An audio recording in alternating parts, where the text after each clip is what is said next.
20th International Forestry and Environment Science Symposium, organized by the Department of Forestry and Environment Science of University of Sri Jayawardhanapura, is the premier event for researchers, professionals and academics to share their knowledge towards the greener future. In these sessions, we were able to go through very interesting research presentations. So at this very pleasant moment, we have Professor Padmalal Manage, the Professor of Department of Zoology of University of Sri Jayawardhanapura, here with us. Sir, we were able to go through very interesting research presentations presented by you and your group. And I was able to witness there was a presentation of removal of pesticides from the surface water by using rutile, the sand type. So we really like to elaborate on this topic. Yes, so that's true. So because in the Department of Zoology, so actually we have the special laboratory for water quality analysis and algal studies. So therefore, recently we started the research to see whether there is a potential impact of the natural rutile sands to remove cyanotoxin and pesticides. Because the natural rutile sand is available in Sri Lanka, the Pulmode area, the natural the rutile bed is there. So then what we do now, we send this raw material to foreign country because to extract the titanium dioxide. So then we have done some work to analyze the content of titanium dioxide in natural rutile. So then more than 90% of this sand containing titanium dioxide.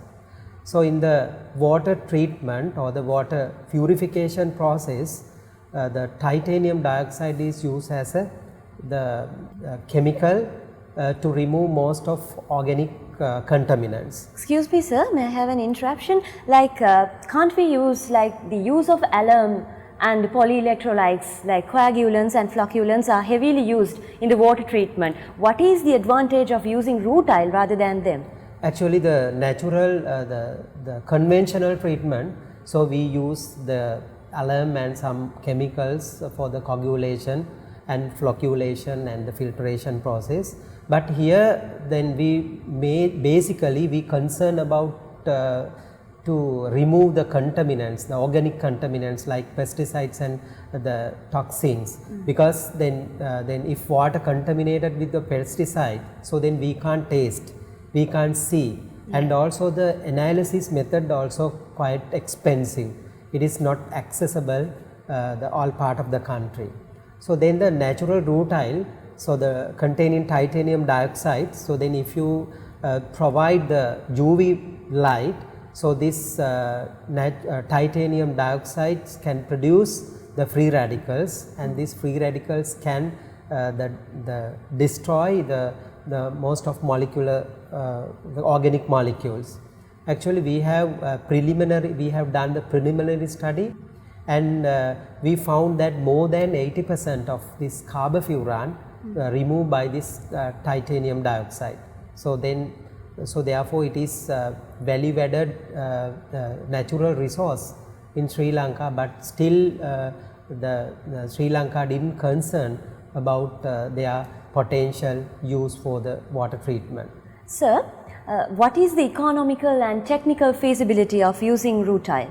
Actually, right now actually we not think about the extraction of titanium dioxide from natural rutile, but this natural rutile is available in Sri Lanka because we have done some in vitro laboratory studies, and this results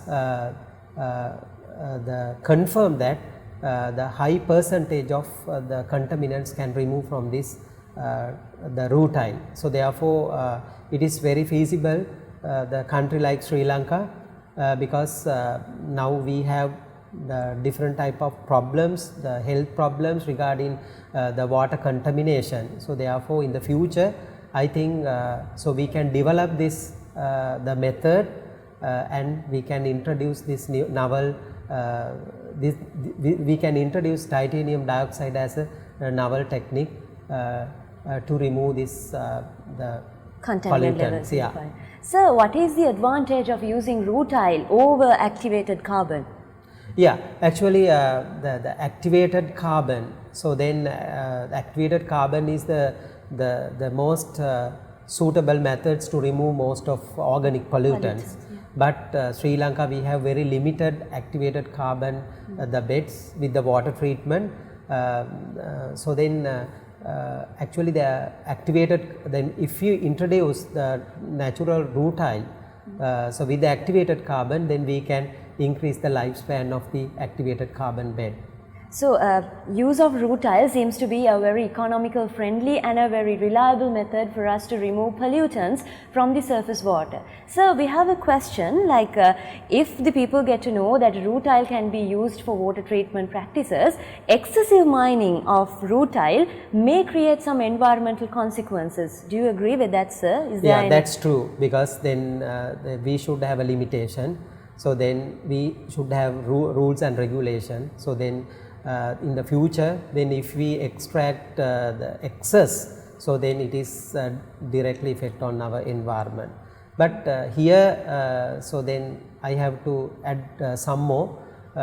So the right now, according to the experimental procedure, so then we have to use UV to produce these free radicals. So therefore, now we have a plan to study about the nanoparticle techniques. So then we have already discussed with the experts, and very soon we supposed to start this project. So then I think in the future we can produce a novel or the new the water purification system using this novel technology. Okay. So now we are in a way of moving towards a greener future, like the wind of change is blowing. And I just got to know that there was a presentation, a research presentation on removing of pollutants with the use of microbes. So we would really like to know about that too. Yeah, that's true, because actually since 2000, right, since 2000 I worked on microbes. Actually, so you know that nowadays the people use physical methods, very expensive and not accessible because of the poverty, and also the chemical method that we use for water treatment. The ultimate result is the pollution. So therefore, now scientists think about the green solution, the use in microbes to remove all the pollutants. We have started and we isolated the microbes to remove hydrocarbon. Within very short period, within 2 days, the microbes remove hydrocarbon, and then we expanded our research to other pollutant as well. And recently we found that the particular microorganisms, now we have already isolated using the molecular techniques, and this microorganism can remove cyanotoxin and the textile dyes and some latex. So therefore, all these the species are still under investigation in vitro. So we got very good results. So then in the future, I think then now the technology is moving to the enzymes, and in near future we supposed to develop new microbes using the molecule genetics material from already isolated bacteria, and the final target is to extract some enzymes to remove all these organic pollutants in the environment. Yeah. So that's about the removal of pollutants. So like the methods that we are using and the support you are getting from the budding researchers in the University of Sri Jayawardhanapura and the academics who are very professional and pragmatic and really dedicated towards this kind of treatments and related researchers on the water treatment. What sort of other researches are carried out by the Department of Zoology, sir? Yeah, actually in my laboratory basically work with the bioremediation of the environmental contaminants, and also recently we have started some work with cyanobacteria, because you know nowadays, so the antibiotics so are very important because the people suffer from diseases, and now we are thinking about the natural chemical extraction from cyanobacteria. Then recently we started some work, and in the conference we presented our the finding, and we got very good positive results to remove most of human pathogens using the extracted the antibiotics or the active chemicals from cyanobacteria. And also we have very good collaboration with the Robert Gordon University UK.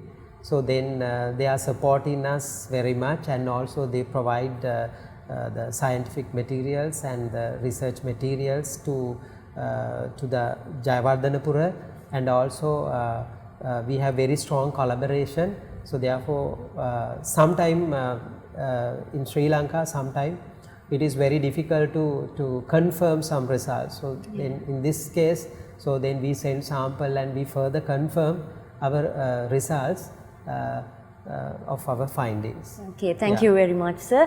So we are really honored to have Professor Padmalal Manage from the Department of Zoology, University of Sri Jayawardhanapura, and we were really grateful to all the people of the Department of Zoology for conducting such interesting researches which will be used in the future in the development processes of Sri Lanka.